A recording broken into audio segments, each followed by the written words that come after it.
wrote an article that is extremely broad that pronounces on a range of issues and pronounces quite definitively. What's this comment at the end of your article about the fact that judges must see the world through a secular lens, and when legislators blur the lines of church and state to enact laws that permit or prohibit conduct based on biological gender as only male or female, they place an impossible burden on the judiciary? What's that mean? That distinctions between male and female are a violation of church and state? I sat there listening closely and I couldn't believe what I was hearing. We were talking about something so basic, male and female as biological categories, and somehow it had turned into a heated debate about bathrooms, locker rooms, sports, and even the First Amendment. I had to get to the truth. Thank you, Senator Kennedy. Thank you, Mr. Chairman. Congratulations to all the nominees. Thanks for being here. Judge Wise, let me just start with you.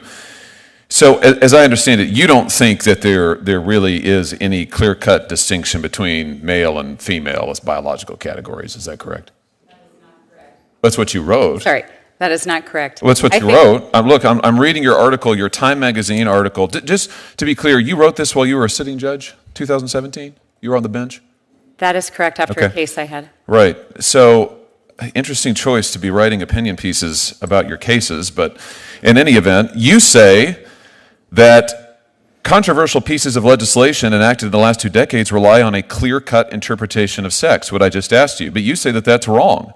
In fact, gender is an intricate continuum and not 2 tidy boxes. That's what you say. So have you changed your opinion? You just gave me a different answer. I believe that generally speaking, there are 2 sexes, male and female, that are designated by a doctor at birth, and that applies to the vast majority of people. But that laws that are based on that distinction are impermissible. That's what you say in this article. Is that correct? That's still your view?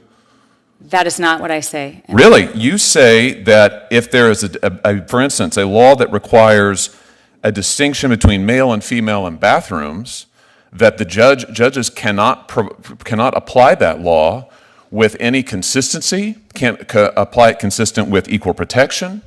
There are no, what is it? It's virtually impossible for judges to consistently apply a law that permits or prohibits conduct based on whether someone is a man or a woman. So all bathroom laws that require biological sex, that designate bathrooms based on biological sex, are impermissible? That is not the position that I took in the article. That's what it says. It's impossible for judges to consistently apply a law that permits or prohibits conduct based on whether someone is a man or a woman. And you specifically cite bathroom laws as an example of this. In fact, you criticize the then Trump administration's designation of gender-based bathrooms. Right? Sounds like you've made up your mind on a lot of things, but I just want to get clear on this because this is an important issue, certainly to people in my state. It's a very important issue. You think that bathroom designation, same with locker rooms, I guess, girls' locker rooms impermissible? Biological men have to be permitted into girls' locker rooms? That is absolutely not what I said in my That is article. absolutely the import and the takeaway of your piece. You suggest at least 3 different constitutional problems with any gender-based laws, including specifically bathroom laws. You write about it. Equal protection violation, due process, void for vagueness. I was making a list as I was reading through. You say that our biological variability means that a 2-bathroom, even 2-sex-based approach is inadequate. Judges cannot apply it. So if Title IX is interpreted to protect women's sports, biological women playing sports with other biological women, it's unconstitutional? Senator. That's a yes or no? I was referring to the 5 babies born a day that doctors have challenges. No, you wrote an article that is extremely broad that pronounces on a range of issues and pronounces quite definitively. What's this comment at the end of your article about the fact that judges must see the world through a secular lens, and when legislators blur the lines of church and state to enact laws that permit or prohibit conduct based on biological gender as only male or female, they place an impossible burden on the judiciary? What's that mean? That distinctions between male and female are a violation of church and state?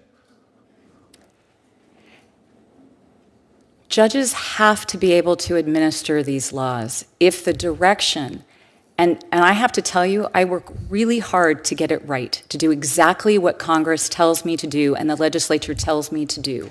And as a result, if a doctor finds it difficult to identify at the moment of birth for certain children, is a law that distinguishes between male and female a violation of church and state?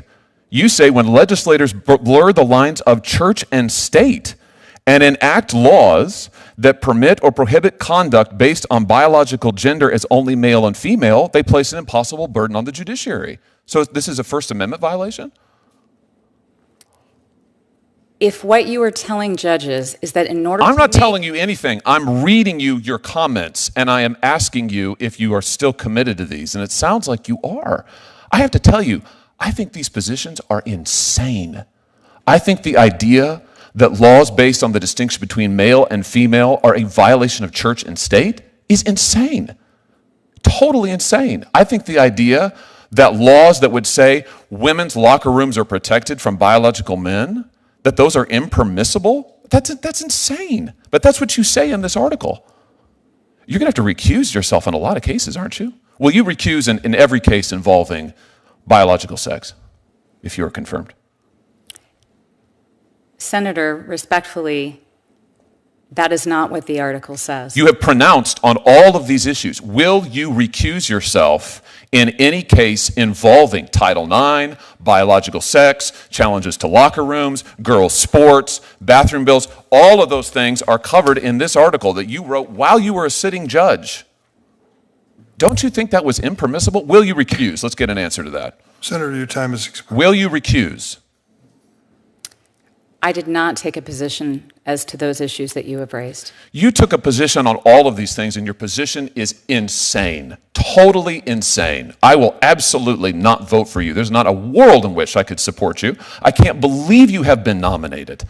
And if you are confirmed, which I hope will not happen, you absolutely must recuse across all of these cases or stand in violation of the Code of Judicial Conduct. I'm shocked you're sitting here today. That was the end of my time, but the takeaway is crystal clear. When someone's own words directly contradict what they say under oath, you've got to ask, which version should we believe? Because in matters like this, it's not just theory, it's the law, it's fairness, and it's the future of how we define reality in our legal system.